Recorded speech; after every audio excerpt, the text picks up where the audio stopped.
Most of the levels that I made were very late game, designed to be very difficult and require a lot of attempts, so this video demonstrates a player's very early attempt at this level, where they're still probing and trying to figure out the weaknesses in the defense plan. To win, they only have to control 2 of the 3 points when the timer expires, so it's a game of finding out which 2 points are the least protected.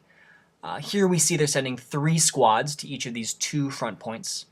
There are a few surprises waiting, including that second invisible squad of archers on the right point. The forest gives all those archers an armor boost, so the player can get through by using hero abilities, but they lose a lot of melee troops in the process. The squad on the left, meanwhile, is being torn apart by a very aggressive assault from the orc captain, so the player withdraws all their archers in the hope of being able to retake the point later. And sure enough, it ends up that there is only one squad guarding that point on the left now.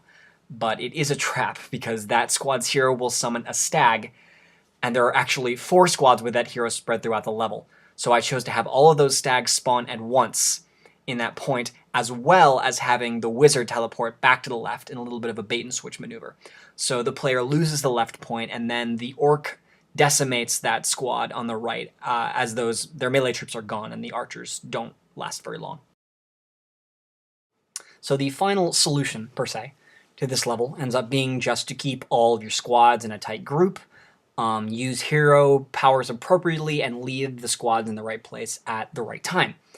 The player is making sure to time their movement commands so their squads are all moving together in one big group so they can all attack at once. They're sending them up to the right so as to avoid that large assault coming down from the top, as we can see. The player will use their Paladin's Shield ability to protect that front squad from the archers and the knockdown, just so they can push through that forested area before the enemy units can do too much damage. And they're going to send some units up to the top to get that seemingly unprotected point in the middle, while leaving enough people to guard the bottom point, and now they can use that forest to their own advantage. They'll send those units to the top point, and those brutes will become revealed.